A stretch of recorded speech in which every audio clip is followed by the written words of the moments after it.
नमस्ते बच्चों, CLE's के CBSE स्कूल चिकोड़ी कक्षा 9वीं में एक बार फिर से आप सभी का स्वागत करती हूँ। बच्चों, आज की इस कक्षा में हम पढ़ने जा रहे हैं बचेंद्री पाल की आत्मकथा एवरेस्ट मेरी शिखर यात्रा।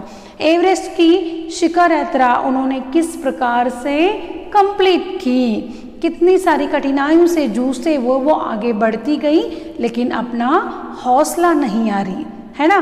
तो इसी का जो अंतिम भाग है, आपके इस पाठ का अंतिम भाग जो है वो आज हम यहाँ पर पढ़ने जा रहे हैं बच्चों। ठीक है, देखो चलिए देखते हैं। लालटू हमारे पीछे पीछे आ रहा था और जब हम दक्षिणी शिखर के नीचे आराम कर रहे थे वह हमारे पास पहुंच गया। थोड़ी थोड़ी चाय पीने के बाद हमने फिर चढ़ाई शुरू की। लालटू एक नायलॉन की रस्सी लाया था, इसलिए अंगदोरजी और मैं रस्सी के सहारे चढ़े, जबकि लालटू एक हाथ से रस्सी पकड़े हुए बीच में चला। उसने रस्सी अपनी सुरक्षा की बजाय हमारे संतुलन के लिए पकड़ी हुई थी। लालटू ने ध्यान दिया कि मैं इन ऊंचाइयों के लिए सामान्यतः आवश्यक 4 लीटर ऑक्सीजन की अपेक्षा लगभग 2.5 लीटर ऑक्सीजन प्रति मिनट की दर से लेकर चढ़ रही थी। मेरे रेगुलेटर पर जैसे ही उसने ऑक्सीजन की आपूर्ति बढ़ाई, मुझे महसूस हुआ कि सपाट और कठिन चढ़ाई भी अब आसान लग रही थी। देखिए, लेखिका यहाँ पर कहती है कि जो लालटू हैं वो लेखिका और अंगदोरजी जी के पीछे पीछे आ रहा था। वे लोग जब दक्षिणी शिखर पर आराम करने बैठते हैं तो जो लालटू है उनके पास आता है। सब लोग मिलकर चाय वगैरह पीते हैं और लालटू नायलॉन की एक रस्सी लेकर आया था, जिससे लेखिका और अंगदोरजी ऊपर चढ़ने के लिए उसका उन्होंने उपयोग किया। इसलिए अंगदोरजी और मैं रस्सी के सहारे चढ़े। लेखिका क्या कहती है, जो लालटू नायलॉन की रस्सी लेकर आया था उस रस्सी के सहारे इन्होंने आगे की चढ़ाई कंप्लीट की, जबकि लालटू एक हाथ से रस्सी पकड़े हुए बीच में चला। उन्हीं के साथ वो क्या करता है, वो रस्सी लेकर उनके साथ चढ़ाई करता है। उसने रस्सी अपनी सुरक्षा की बजाय हमारे संतुलन के लिए पकड़ी थी। जो लालटू हैं वो खुद की सुरक्षा की बजाय उसने क्या किया था, लेखिका और अंगदोरजी की सुरक्षा के लिए उस रस्सी को पकड़े हुए था।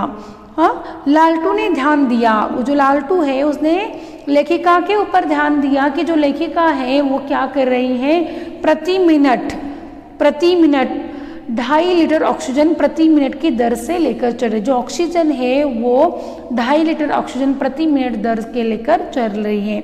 उसने क्या किया, वही ध्यान देकर उस आपूर्ति को उसने बढ़ाया, यानी कि ऑक्सीजन का जो सप्लाई होता है वो ज़्यादा करने के बाद लेखिका को जो चढ़ाई है वो आसान लगने लगी। उसने महसूस किया कि और कठिन चढ़ाई भी अब आसान लगने लगी। दक्षिण शिखर के ऊपर हवा की गति बढ़ रही थी। उस ऊंचाई पर तेज हवा के झोंके भूरे भूरे बर्फ के कणों को चारों तरफ उड़ा रहे थे, जिससे दृश्यता शून्य तक आ गई थी। आगे का उनको कुछ भी नहीं दिखाई दे रहा था। अनेक बार देखा गया कि केवल थोड़ी दूर के बाद कोई ऊंची चढ़ाई नहीं है, ढलान एकदम सीधा नीचे चला गया है। देखिए, यहाँ पर वो कहती है कि जो दक्षिणी शिखर पर जो हवा है वो अत्यंत तेजी से चल रही थी।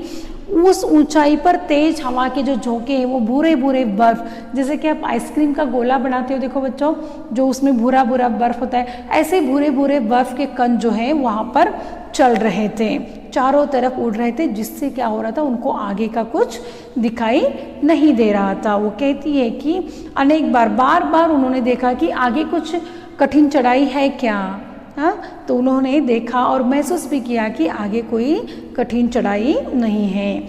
मेरी सांस मानो रुक गई थी। मुझे एक विचार कौन था कि सफलता बहुत नज़दीक है। उन्होंने देखा कि आगे कोई कठिन चढ़ाई नहीं है, तो उन्होंने अपनी सांस जो है वो थम ली, यानी कि सांस थमना मतलब समाधान परक वो वहाँ पर ये कर रही। उन्होंने सोचा मेरी सफलता जो है बहुत ही नज़दीक, यानी कि समीप है, 23 मई 1984 के दिन दोपहर 1:07 पर मैं एवरेस्ट की चोटी पर खड़ी थी। लेखिका कहती है कि 23 मई 1984 के दोपहर 1:07 पर कितने बजे पहुंची थी? दोपहर 1:07 पर मैं एवरेस्ट की चोटी पर खड़ी थी। एवरेस्ट की चोटी पर पहुंचने वाली मैं पहली भारतीय महिला थी। देखिए कितनी सारी कठिनाइयों से जूझते हुए ये जो बचेंद्री पाल है वो आगे बढ़ती गई। अपने हौसले को उन्होंने हारने नहीं दिया, अपनी उमंग को उन्होंने बढ़ा दिया कि मैं ये जो यात्रा जो मैंने शुरुआत की है इस यात्रा को मैं पूरा कर कर ही रहूँगी। और उन्होंने 23 मई दोपहर 1 बजे ये साध्य भी किया, है ना। तो देखिए आगे, एवरेस्ट शंकु की चोटी पर इतनी जगह नहीं थी कि 2 व्यक्ति साथ साथ खड़े हो सके।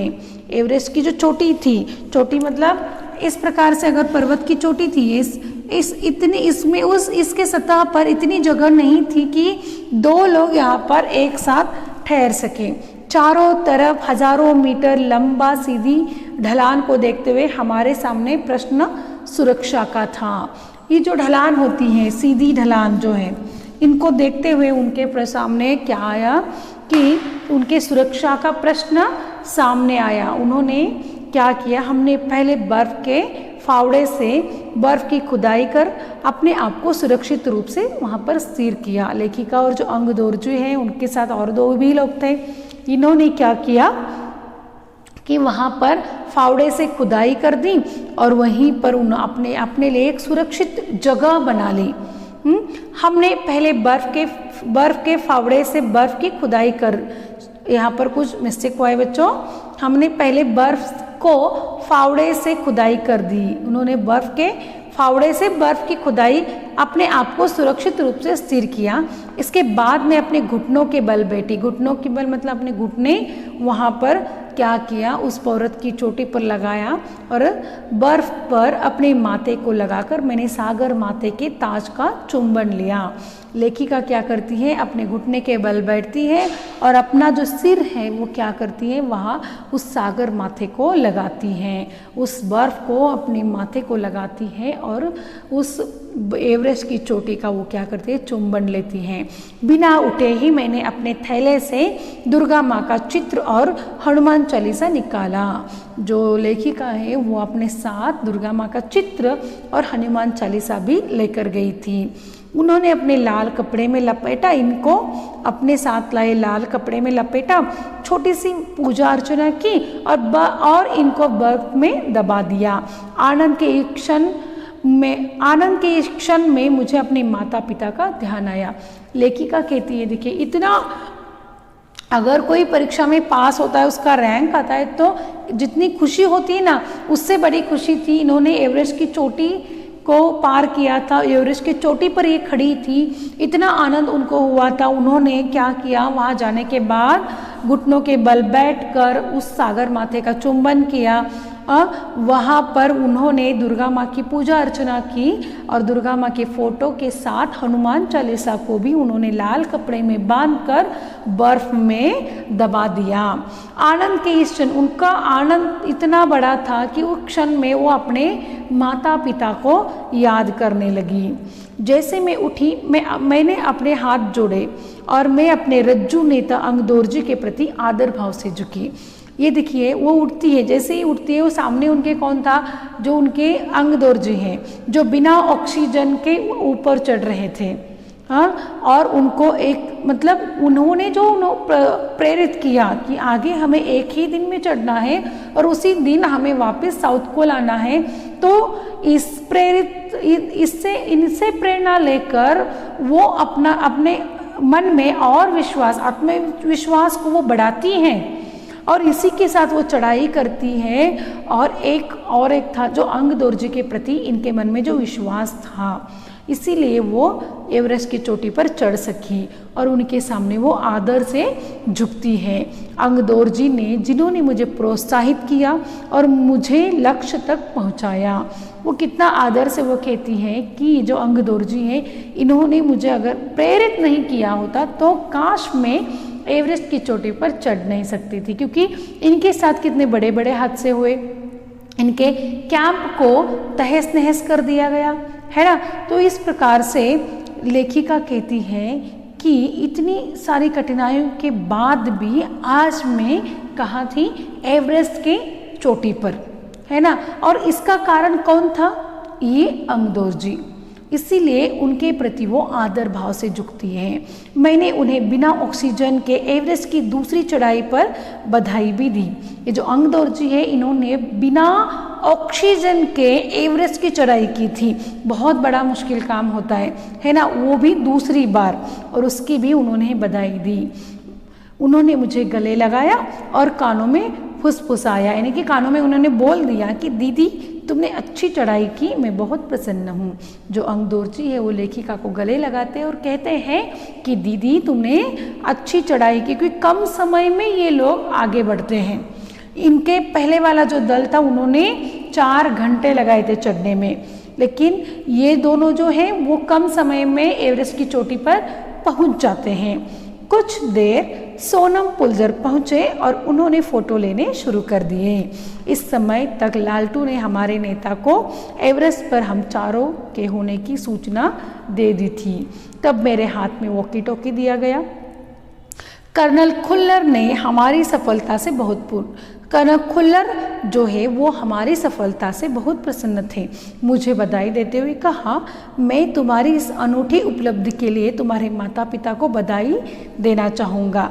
बच्चों कितना मतलब देखिए, इन्होंने आज अगर मैं यहाँ पर पाठ कर रही हूँ तो मुझे भी ऐसा लगता है कि इनका आत्मविश्वास कितना होगा, है ना।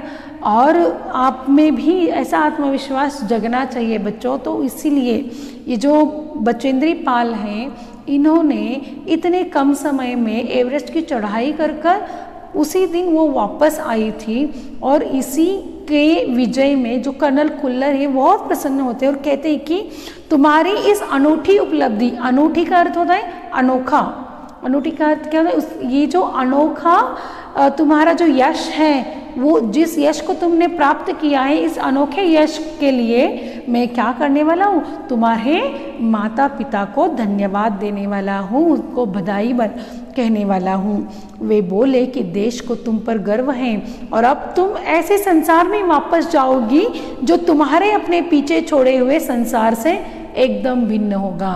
एक सामान्य मनुष्य कहकर जीना और उस सामान्य से असामान्य बनना, ये जो यहाँ तक का जो रास्ता होता है ना बच्चों, ये बहुत कठिन होता है।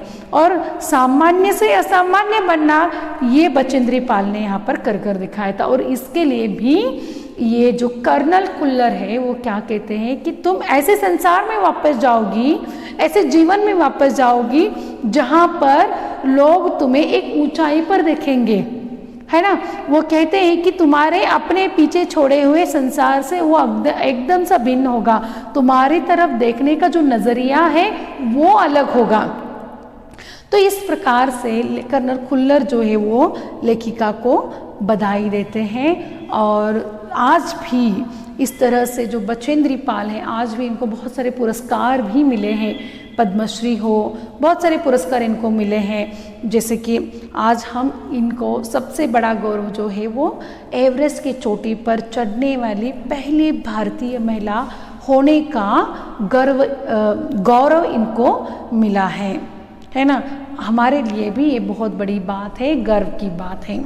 तो बच्चों ये जो पाठ है यहीं पर ख़त्म होता है, यहीं पर समाप्त होता है। और इस पाठ से हमने क्या लिया, इस पाठ से हम क्या ले रहे हैं बच्चों, इस पाठ से हम क्या समझ सकते हैं, इस पाठ का उद्देश्य आपके पाठ्य पुस्तक में इस पाठ का देने का उद्देश्य क्या है। ये जो पाठ है बच्चों, इस पाठ से हम अपना आत्मविश्वास, हमारा मनोबल जो है वो बढ़ा सकते हैं, है ना। और इसी के साथ हमारा जो लक्ष्य है उसको पूरा करने में हमें लगना चाहिए बच्चों। तो बच्चों आशा करती हूँ कि आपको ये पाठ समझ में आया होगा। इसी के साथ ये कक्षा यहीं पर समाप्त होती है। अगली कक्षा में एवरेस्ट मेरी शिखर यात्रा इस पाठ के प्रश्नोत्तर देखेंगे। धन्यवाद।